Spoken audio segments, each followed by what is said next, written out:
رسول پاک صلی اللہ علیہ وسلم احساس والے نبی ہیں، اور احساس حضور نے امت کا کیا، احساس والی زندگی گزاری، ہر لمحہ محبوب پریشان رہے۔ یہ تھوڑا عرصہ پہلے ڈاکٹر ہارون صاحب مسلمان ہوئے ہیں، اور ابھی انہوں نے 2-3 کتابوں کا انگریزی میں ترجمہ کیا ہے، اور بھی کچھ کتابوں پہ وہ کام کر رہے ہیں۔ ہالینڈ کے رہنے والے ڈاکٹر صاحب ہیں۔ توجہ ہے میری بات پر آپ عزیزوں؟ ڈاکٹر صاحب کہتے ہیں کہ میں نے یہ سنا تھا کہ مسلمان دہشت گرد ہیں، یہ بم بلاسٹ کرتے ہیں۔ تو میں جہاں لفظ اسلام آتا تھا وہاں سے میں تھوڑا بچ جاتا تھا، پیچھے ہٹ جاتا تھا، لیکن میرے مزاج کے اندر یہ بات شامل تھی کہ میرے اندر اللہ نے بڑا انسانیت کا جذبہ رکھا ہوا تھا۔ تو میں ایک تنظیم قائم کر رہا تھا، میرا خیال تھا کہ ایک ایسی جماعت بناؤں کہ جو پوری دنیا کے اندر اسلام،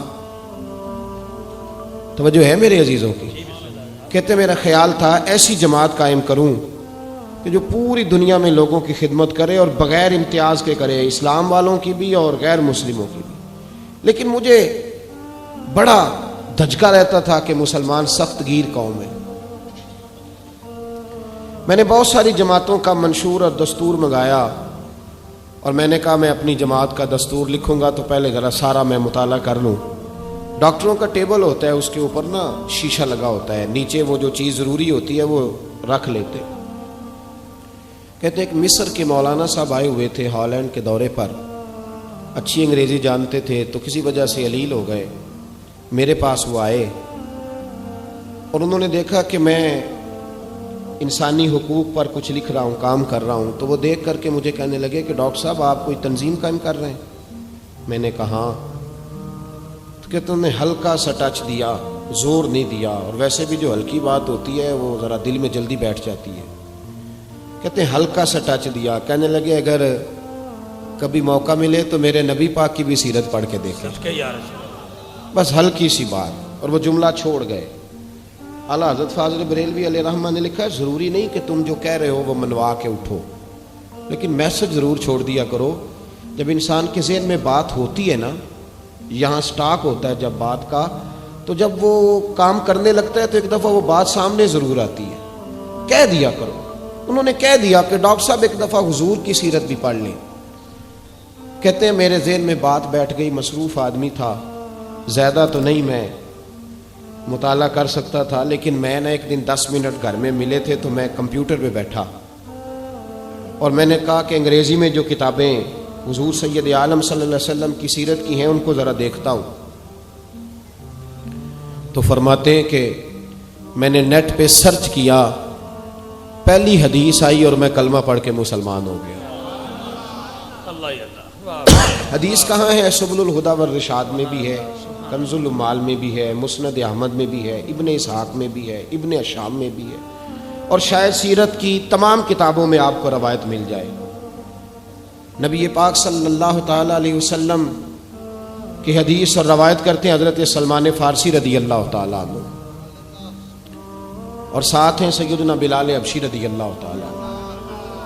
فرماتے ہیں ہم گھر سے نکلے، حضور نے فرمایا ذرا جلدی چلو ایک ضروری کام ہے۔ فرماتے ہیں بڑی تیزی کے ساتھ آج روٹین سے ہٹ کر محبوب نے تیز تیز قدم مبارک اٹھائے، تیز تیز، اور فرماتے ہیں ایک گلی ہم نے کراس کی، دوسری گلی میں جو پہنچے تو پھٹے پرانے کپڑے، سادی سی بی بی، اور حالت بتاتی تھی کہ بیچاری کسی غریب گھر کی ہے۔ وہ سڑک پہ کھڑی تھی اور رو رہی تھی۔ میرے کریم رسول نے فرمایا بلال اسے پوچھو کیا مسئلہ ہے، کیوں روتی ہے؟ تو حضرت سلمان عرض کرتے ہیں میں نے کہا حضور میں پوچھ لیتا ہوں، آپ جائیے، کام بڑا ضروری ہے جو نکلیں، میں معلومات کرتا ہوں۔ تو محبوب نے فرمایا نہیں، اس کے آنسو پوچھنے سے ضروری کوئی کام بھی نہیں، پہلے اس کی داد رسی ہوگی، اسے پہلے پوچھا جائے گا۔ روتے نہیں رہتے لوگ گھروں میں، لوگ گزر نہیں جاتے چپ کر کے؟ کتنے لوگ تڑپتے ہیں، کون احساس کرتا ہے؟ نبی پاک سید عالم صلی اللہ علیہ وسلم رکے اور اس خاتون سے پوچھا کیا بات ہے؟ اس نے کہا کہ بات کوئی بھی نہیں، میرا ایک ہی موٹا سا مسئلہ ہے۔ کہا وہ کیا؟ کہنے لگی میں غریب ہوں، اور غریبی بذات خود بہت بڑا گناہ ہوتی ہے، لوگ بڑا جرم سمجھتے ہیں اس کو، بذات خود میں نے شروع میں کہا نا کہ مذہبی سٹیج کی بھی صدارت غریب آدمی نہیں کر سکتا، کیونکہ غریب جو ہوا جہد کول دتھی ہونی انہیں نیڑے بہنا ہے نا جی، جہد کول نہیں انہیں تو پیچھے جا کے بہنا اینڈ تے کول کیڑا دتھی ہے۔ اس سٹیج پہ بھی غریب آدمی کی صدارت نہیں ممکن ہو ہی نہیں سکتا۔ میرے رسول پاک سید عالم صلی اللہ تعالی علیہ وآلہ وسلم نے فرمایا پہلے اسے پوچھو کیا مسئلہ ہے۔ وہ کہنے لگی میں غریب ہوں، بوڑھی ہو گئی ہوں، ساری زندگی غلامی میں گزاری ہے، تیل لینے آئی تھی 5 دینار کا، بوتل میں تیل بھروایا ہے، اور اب بوڑھی ہوں نا تو کمر درد کرتی ہے، پیر پیچھے موڑا ہے تو میں گری ہوں، تیل زمین پی گئی ہے، اب زمین تو واپس نہیں کرتی، لیکن واپس جاؤں گی تو ایک یہودی عورت کی ملازمہ ہوں، وہ درے سے مارے گی، کھال ادھیڑ دے گی، میں بڑی پریشان ہوں، اب نہیں مار کھائی جاتی، ہڈیاں بوڑھی ہیں، قربان جاؤں۔ حضرت بلال کو حضور نے حکم دیا، فرمایا دوڑ کے گھر جا 5 دینار لا۔ فرماتے ہیں 5 دینار لائے، تیل خرید کے دیا، وہ پھر رونے لگی۔ فرمایا آپ کیوں روتی ہے؟ اس نے کہا بتایا نا غریب ہوں، غریب کا جرم کوئی نہیں ہوتا لیکن پیس دیا جاتا ہے، پھر بھی مار تو اب بھی پڑے گی، اب کیوں پڑے گی؟ تو عرض کرنے لگی محبوبہ مار اس لیے پڑے گی کہ دیر سے کیوں آئی ہے۔ تو میرے کریم رسول اور وہ بی بی حضور ابھی آئے ہیں مدینہ طیبہ، امام یوسف صالحی فرماتے ہیں ابھی آئے تھے حضور، سبل الہدی والرشاد کے مصنف کہتے ہیں ابھی آئے تھے نبی پاک، وہ جانتی بھی نہیں تھی۔ تو سید عالم صلی اللہ تعالی علیہ وسلم نے فرمایا اچھا مار پڑے گی؟ کہا ہاں۔ او بھائی کونسلر جو کل آپ کو کہہ رہا تھا نا میں آپ کا خادم ہوں، کونسلر بے گناہ، بلکہ ہمارے SHO صاحب اگر چودھری پہ پرچہ آ جائے تو اس کو ٹیلی فون کر کے پوچھتے ہیں صاحب جی تہاڈے خلاف درخواست آئی ہے، کی کرنا ہے؟ تو غریب آدمی بیچارہ، اس کی غلطی یہ تھی کہ وہ غریب تھا تو اس نے ریڑھی لگا لی چوک میں، اس کو دبوچ کے لے گئے، تینوں پتہ نہیں اتنے نہیں کھلوئی دا، تو اس کے پاس کل انویسٹمنٹ ہی 5000 تھی، سارا لے گئے۔ پھر وہ کونسلر صاحب کے پاس چلا گیا، سر میرے نال چلے آ جائے ذرا میں تھانے جانا ہے۔ انہوں نے کہا گڈی کرائی آ، پیسے ہیں نہیں ایویں تھانے جائید ہے۔ اب وہ گاڑی لایا ہے، پتہ نہیں کہاں سے لایا ہے، تھانے پہنچا ہے، اور یہ ہے ہمارا حال کہ وہ SHO بھی بیٹھا ہے کرسی پہ اور کونسلر بھی کرسی پہ بیٹھا ہے، اور وہ غریب پیروں میں بیٹھا ہے اور ہاتھ باندھ کے کہہ رہا میری ریڑھی دے چھڈو، میریاں 4 دھیاں نے تو میں شامی کھانا کھڑنا ہے۔ کدھر گیا امت کا وہ ذوق؟ ساری زندگی نعتیں سننے والوں بتاؤ تو صحیح نعت نے تاثیر کیا دی ہے روح کو؟ اگر ابھی بھی گھاڑی غریب کے پاس کھڑی نہیں ہوتی تو پھر کیا اثر ہوا ساری زندگی نعت سننے کا؟ میرے مصطفیٰ کریم سید عالم صلی اللہ تعالی علیہ وسلم نے فرمایا اس خاتون سے یہاں کونسلر ساتھ نہیں جاتا، کہتا ہے کر دیا ٹیلی فون، سویرے 9 بجے پہنچ جانا، پر کائنات کی سب سے معزز شخصیت حضرت سیدنا بلال حبشی رضی اللہ تعالیٰ عنہ فرماتے ہیں میرے نبی پاک نے فرمایا بی بی چل میں تیرے ساتھ چلتا ہوں، گویا اللہ کی ساری رحمتیں اس کے ساتھ ساتھ چلنے لگی۔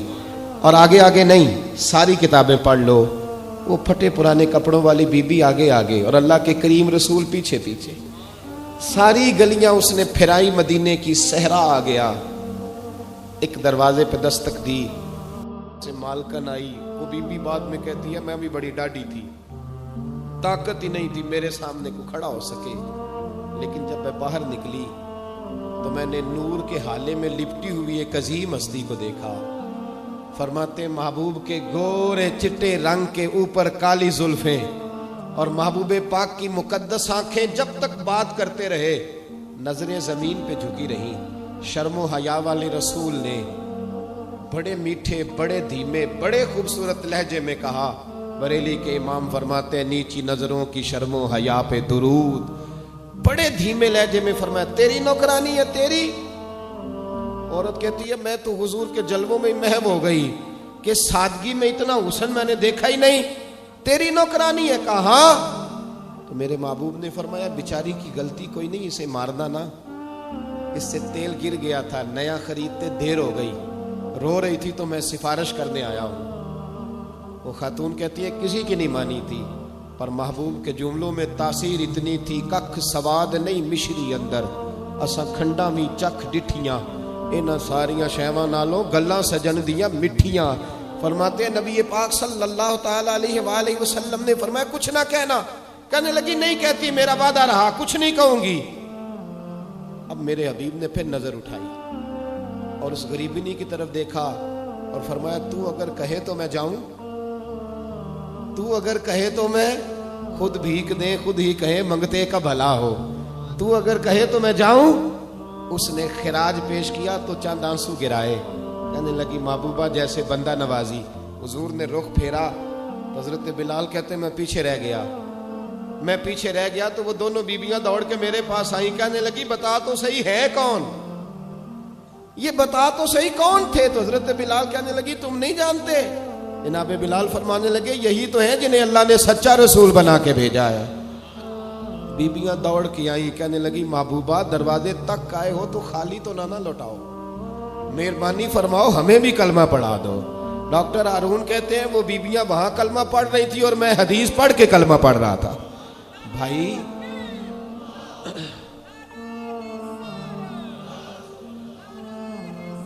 اگر دولت احساس ہے نا پھر تو زندہ ہے.